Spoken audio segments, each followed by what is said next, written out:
नमस्कार दोस्तों, जय माता दी। आज मैं आपको अधिक मास की महात्म कथा सुनाने जा रही हूँ, तो प्रेम से बोलिए पुरुषोत्तम भगवान की जय। नारद जी बोले, हे महामुनि, इस कन्या ने बड़ा कठोर कर्म प्रारंभ किया है, जिसे मुनि लोग भी करने में कठिनता अनुभव करते हैं। श्री नारायण जी बोले, उस कल्याणी ने बड़ी कठिनाई से होने वाले तप आरंभ किया था तथा पंचमुखी शांत शिव का ध्यान करने लगी। गर्मी में प्रचंड धूप में अग्नि के बीच में बैठकर, मेहंत तथा शीत ऋतु में ठंडे जल में बैठकर तपस्या करती थी। उसका मुख जल में कमल के समान तथा सिर के बाल लेकर सरोवर मंजरी से घिरे हुए जल में शोभायमान लगते थे। वह बाला वर्षा ऋतु में खुले मैदान में वर्षा के जल को अपने शरीर पर लेती थी। भोजन के स्थान पर दोनों समय वह कोमलांगी केवल धुआं पीकर रह जाती थी। इस प्रकार के उग्र तप को सुनकर देवराज इंद्र चिंतित हुए। देवताओं जिसे कठिन समझते एवं ऋषिगण जिनकी प्रशंसा करते थे, ऐसे उसे तप क्रम में 9000 वर्ष बीत गए। तब पार्वती जी पति भगवान शिव उनकी तपस्या से प्रसन्न हुए और उसे वहां आकर दर्शन दिए। तब दर्शन कर वह बाला शीघ्र ही खड़ी हो गई। तपस्या तथा प्रसन्नता के कारण कृष्णदेह भी हष्ट पुष्ट दिखने लगा। उस बाला ने सिर झुकाकर भगवान शिव जी को प्रणाम किया। संसार पूज्य भगवान शिव का मानसिक पूजन किया तथा भक्ति पूर्वक स्तुति करने लगी। बाला बोली, हे पार्वती नाथ, आपको नमस्कार है। हे प्रभु, आपको नमस्कार है। जो आपकी शरण में आश्रय लेता है, वह घोर संसार समुद्र में डूबा हुआ भी तथा प्रत्येक अंग से तापित एवं पीड़ित भी हो और काल रूपी सर्प की भयानक दृष्टियों के द्वारा पीड़ित भी हो, तब भी शरीर दुख से छूट जाता है। आपको नमस्कार है। इस प्रकार मनवाड़ी से उस तपस्विनी ने महादेव जी की प्रार्थना की। हे राजन, फिर वह महाभागी मेघावी पुत्री चुप हो गई। श्री कृष्ण बोले, उसकी प्रार्थना को सुनकर तथा उग्र तप से प्रसन्न हुए भगवान शिव प्रसन्न कमल सरीखे मुख से बोले। श्री शिव जी बोले, हे भद्रे तपस्विनी, तुम दुखी मत हो। जो भी तुम्हारी मनोकामना हो वह हमसे मांग लो, मैं तुमसे प्रसन्न हूँ। राजन, इसको सुनकर वह कुमारी आनंद में डूब गई और सदाशिव से बोली, हे दीननाथ, आप अगर प्रसन्न हैं तो मुझे पति दें, मुझे पति मिले, मुझे पति दीजिए, मुझे पति की कामना है, पति दीजिए। तब उस बाला से शिव जी बोले, हे मुनि कन्ये, तुम्हें मेरे सामने अपने मुख से 5 बार पति शब्द कहा है, इसीलिए तेरे 5 पति होंगे और वे शूरवीर, धर्मों के ज्ञाता, साधु एवं सन्यासियों के समान रहने वाले, सत्य पराक्रमी, यज्ञकर्ता, गुणों से प्रसिद्ध, प्राप्त इंद्रियों को बस में रखने वाले राजा होंगे। श्री कृष्ण बोले। श्री शिव जी का यह अभिप्रेत वचन सुनकर वह बाला झुककर चतुरता से बोली, हे सदाशिव जी, जीरकांता, संसार में इस प्रकार मेरा उपहास न कराइए, क्योंकि प्रत्येक स्त्री का एक ही पति होता है। 5 पतियों वाली एक स्त्री कहीं देखी न सुनी। हे कृपानिधि, आपके सामने इस प्रकार कहना योग्य तो नहीं है, इससे क्षमा चाहती हूँ। हे प्रभु, मैं आपके शरण में हूँ। इसे सुनकर भगवान शंकर कहने लगे, हे भीरु, तुम डरो नहीं। आगे के जन्म में तपस्या के बल से तू माँ के गर्भ द्वारा उत्पन्न नहीं होगी। उसी जन्म में तुझे यह 5 पति भी प्राप्त होंगे। उन पतियों के साथ अनेक सुख भोग कर तू परम पद को प्राप्त होगी। पुरुषोत्तम मास भगवान का प्यारा महीना है। तूने उसका नियम पालन पालन नहीं किया। श्री कृष्ण भगवान ने अपना ईश्वर इसे प्रदान करके उसे अपना बनाया है। ब्रह्मादि देवता, नारद तथा मैं जिसकी आज्ञा पालन करते हैं उनकी आज्ञा भला कौन टाल सकता है। हे मुंडे, तूने संसार पूज्य इस मास का व्रत पालन नहीं किया। हे ब्राह्मणी पुत्र, इसी कारण तेरे 5 पति होंगे। इस प्रकार कहते हुए भगवान शिव अंतर ध्यान हो गए और वह बाला झुंड से बिछुड़ी हिरणी के समान चकित हो गई। नारद जी बोले, जब भगवान शिव चले गए तब शोकग्रस्त उस बाला ने क्या किया। श्री नारायण बोले, इस प्रकार श्री कृष्ण से पांडव पुत्र युधिष्ठिर जी ने प्रश्न किया था। मैं तुमसे उसका संवाद कहता हूँ, सुनिए। श्री कृष्ण जी बोले, जब शिव जी चले गए तब हे राजन, उस बाला का तेज नष्ट हो गया। इससे वह बहुत डर गई। ये ऊंची ऊंची श्वास चलने लगी और आंखों से आंसू गिरने लगे। उस तपस्विनी ने बालिका के हृदय में अग्नि सी जलने लगी। अंग प्रयत्न में धड़कन सी होने लगी। अग्नि से जले पत्तों वाली वेल के समान वह झुलस गई। इस प्रकार कष्ट सहते सहते भगवान ने इसकी मृत्यु कर दी। सर्प जिस प्रकार बिल से निकलते चूहे को पकड़कर निगल जाता है, उसी प्रकार उस तपस्विनी ने बाला को बलवान काल ने अपने वश में कर लिया। उसी समय धार्मिक राजा यज्ञसेन ध्रुव यज्ञ की बहुत सी सामग्री एकत्रित कर यज्ञ कर रहे थे। उन्हीं के यज्ञ करते हुए यज्ञ कुंड से वही बाला सोने की कांति वाली प्रकट हुई, जो कि हे राजन द्रौपदी नाम से विख्यात हुई। जिस द्रुपद कन्या को मस्तवेद करके स्वयंवर में अनेक राजाओं भीष्म कर्ण आदि को नित्य जेत करके अर्जुन ने प्राप्त किया था। कानों में शूल के समान असत्य वचन कहते हुए दुष्ट दुशासन ने जिसे चूटियां पकड़कर खींचा था, वे हे राजन, उस समय मैंने इसकी ओर ध्यान नहीं दिया, क्योंकि इसने पुरुषोत्तम मास की अवहेलना की थी।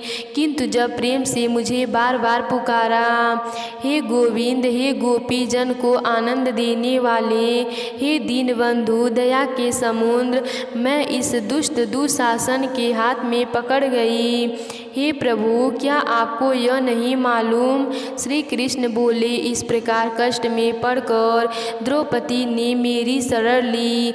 मैं चाहे उसे भूल चुका था। तब उसकी प्रार्थना सुनकर शीघ्र ही गरुड़ पर सवार होकर उस स्थान पर आया और उसे वस्त्रों से परिपूर्ण कर लज्जित होने से बचा लिया। इतना होने पर भी पुरुषोत्तम मास की अवहेलनावश में मैं उसकी तरफ से उदासीन रहता था, क्योंकि पुरुषोत्तम मास के विरोध को मैं गिरा देता हूँ। इसीलिए अब आगमनी पुरुषोत्तम मास की तुम सेवा करो। 14 वर्ष पूरा होने पर तुम्हारा कल्याण होगा। हे पांडु पुत्र, इस द्रौपदी ने बाल जिन्होंने खींचे या देखे हैं, मैं उन दुष्टों की स्त्रियों को केशहीन करूँगा। तुम दुर्योधन आदि पापी राजाओं को यमपुरी भेजकर शत्रुओं को दंड देकर स्वयं राजा होगे। जो मेरे प्यारे भक्तों को दुख देते हैं वह नित्य ही मुझे दुख देते हैं। मैं उस दुष्ट की ओर देखता भी नहीं हूँ, उसे यमराज दंड देते हैं। श्री नारायण बोले, श्री भगवान श्री कृष्ण ने इस प्रकार द्रौपदी एवं पांडवों को समझाया और द्वारका जाने की इच्छा से कहने लगे, हे राजन, द्वारकावासी मेरे विहर में व्याकुल हैं। मैं आज ही द्वारका जा रहा हूँ। श्री नारायण बोले, इस प्रकार कहकर चलने को उद्धत देखकर गदगद हो पांडव बोले, हे जनार्दन, आप हमारे जीवन दाता हैं, आप हमारी रक्षा करें। हे जगतपते, हमें कहीं भुला न देना। हमारे चिंत रूपी ब्राह्मणों को अपने चरण कमल में स्थान दो, वही हमारा जीवन है, आप ही हमारे आश्रय हैं। पांडव पुत्रों के सामने भगवान श्री कृष्ण प्रेम में भरे हुए रथ में धीरे धीरे बैठ गए। पांडव कुछ दूर उनके पीछे चले, जिन्हें श्री कृष्ण ने कुछ दूर जाने पर लौटा दिया और आप द्वारका चले गए। श्री नारायण बोले, श्री कृष्ण के द्वारका चले जाने पर राजा युधिष्ठिर तपस्या करते हुए तीर्थों में विचरने लगे। हे ब्राह्मण, श्री भगवान ने प्रिय पुरुषोत्तम मास में मन लगाकर भगवान श्री कृष्ण के वचनों को याद करके अपने भाइयों तथा द्रौपदी से बोले, हे भाइयों, आपने पुरुषोत्तम मास की महिमा तो सुनी ही है। पुरुषोत्तम मास की पूजा के बिना कैसे सुख प्राप्त हो सकता है। जिन प्राणी ने पुरुषोत्तम पूजा किया है वही भारतवर्ष में धन्य है तथा श्रेष्ठ एवं पूज्य है। इस प्रकार पांडवों ने सब तीर्थों में घूमते हुए पुरुषोत्तम मास आने पर उनका व्रत नियम पूर्वक किया। अंत में भगवान श्री कृष्ण की कृपा से 14 वर्ष पूरे होने पर उन्होंने निष्कंटक राज्य प्राप्त किया। इससे प्रथम भी धृष्टद्युम्न सूर्यवंशी राजा पुरुषोत्तम मास के व्रत के प्रभाव से बड़ी सुख समृद्धि, पुत्र पौत्र आदि का अपूर्व सुख तथा अनेकों भोग कर बड़े बड़े योगियों को दुर्लभ भगवान के लोक को प्राप्त हुआ। हे मुनि, इस माह का महात्म करोड़ों कल्प बीतने पर भी मुझ में कहने की सामर्थ्य नहीं है। ऋषि बोले, हे सूत जी, कृपा हमें यह बताइए कि राजा धृष्टद्युम्न ने पुरुषोत्तम मास की सेवा से क्या प्राप्त किया। अपना राज्य, पतिव्रता स्त्री, पौत्र आदि अनंत सुख योगी जन दुर्लभ भगवान का लोक कैसे मिला। सूत जी बोले, हे ब्राह्मणों, श्री नारायण ने भी नारद जी को यह इतिहास पहले कहा था, वही मैं तुमको सुनाता हूँ। हे मुनि, यह पापनाशक चरित्र तथा गुरु मुख से जैसे मैंने सुनी है वैसे धृष्टद्युम्न राजा की कथा तुमको सुनाता हूँ।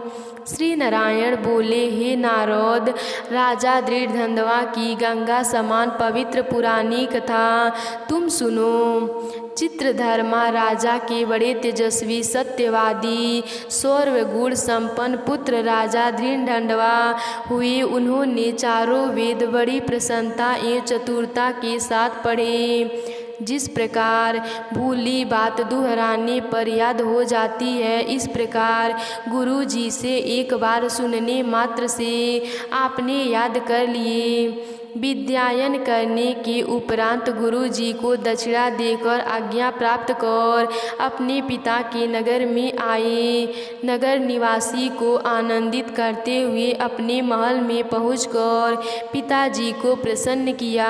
तब राजा ने विचार किया कि अब मुझे बाकी बचे समय प्रसन्न मुख, दो भुजा वाले मुरलीधर श्री कृष्ण की आराधना करनी चाहिए। इसीलिए मुझे भी वन में जाकर श्री हरि भगवान की सेवा करनी चाहिए और घर, धन, स्त्री, पुत्र आदि के प्रेम पास को काटना चाहिए। ऐसा दृढ़ निश्चय करके अपने योग्य पुत्र धृष्टद्युम्न पर राज्यभार छोड़ वैराग धारण कर पुनः आप ऋषि आश्रम में चले गए। वहां जाकर निराहार रह सब कामनाएं छोड़कर राजा ने मन में श्री कृष्ण का ध्यान करते हुए तपस्या प्रारंभ की तथा राजा चित्रधर्मा तपस्या करते करते वैकुंठ को प्राप्त हुए। राजा धृष्टद्युम्न ने पिता के वैकुंठवास के समाचार को सुना। पिता भक्त महाराजा धृष्टद्युम्न ने हर्ष एवं शोक में विद्वानों के कथा अनुसार पिता का क्रियाकर्म किया। पवित्र नगर पुष्करमावर्त में नीति शास्त्र में निपुण राजा राज्य करने लगा। उनकी सुंदर स्वभाव वाली विदर्भ देश के राजा की पुत्री गुण सुंदरी नाम की धर्मपत्नी थी। उसने 4 सुंदर चतुर पुत्र उत्पन्न किए तथा चारुमती नाम की एक कन्या उत्पन्न की। अनेक चारों पुत्र माननीय शूरवीर थे। चित्रवाकु, चित्रवा, मणिमान, चित्रकुंडल उनके नाम थे। श्री नारायण बोले, एक दिन रात्रि में सोते समय राजा विचार करने लगा कि यह सब सुख किस बड़े पुण्य का फल है। मैंने कोई तप नहीं किया, न दान किया, न कोई हवन ही किया। इस समय किसके पास जाकर अपने भाग्य का कारण जानूं। इस प्रकार विचारते हुए रात्रि बीत गई। प्रातः काल ब्रह्म मुहूर्त में उठकर स्नान आदि नित्य कर्म किया। प्रातः संध्या कराते हुए सूर्य उदय होने पर अर्घ देकर भगवत कृपा से ब्राह्मण आदि को स्वागत सत्कार नमस्कार दान आदि देकर घोड़े पर सवार हुए। राजा घोड़े पर सवार हो शिकार खेलने वन में जा पहुँचे। वहाँ मृग, वारह, सिंह एवं अनेकों भयानक पशुओं का वध किया। एक मृग राजा दृढ़ंडवा के वार द्वारा विंध्या हुआ। उस वन से दूसरे वन में भागने लगा। राजा ने भागते हिरण के खून की गिरी बूंदों को देखते हुए पीछा किया, किंतु मृगी कहीं जाकर छिप गया। राजा वन में भटकते रहे। राजा को प्यास लगी तो और वह व्याकुल हो गए। जल की खोज करने पर उन्हें एक बड़ा सा सरोवर दिखाई दिया। वहां जाकर जल पिया और फिर किनारे पर जाकर बैठ गए। राजा ने वहां एक बड़ का पेड़ देखा। उस पेड़ से घोड़े को बांधकर राजा बैठ गए। उसी पेड़ पर एक तोता आकर बैठ गया। वह तोता मनुष्यों की सी बोली में बोलने लगा। राजा उसे सुनकर बड़े आश्चर्य में पड़ गया। वह तोता बोलने लगा कि इस संसार में अनेकों सुख हैं, उन्हें देखकर तू परम तत्व का विचार नहीं करता है, तब भला इस संसार को कैसे पार करोगे। राजा के सामने वह कई बार इसी प्रकार कहने लगा, जिसे सुनकर प्रसन्न एवं मोहित हुए राजा विचार करने लगा कि यह तोता नारियल के समान अगम्य सारपूर्ण श्लोक को बार बार बोलकर क्या कह रहा है। यह श्री वेद व्यास जी के पुत्र श्री शुकदेव जी हैं क्या, जो संसार में डूबे मुझ जैसे मूर्ख को चेतावनी दे रहे हैं। इस प्रकार राजा विचार करने लगा। इतने में वहाँ शिकार में बिछुड़ी सेना भी आ गई। तोता राजा को ज्ञान देकर उड़ गया।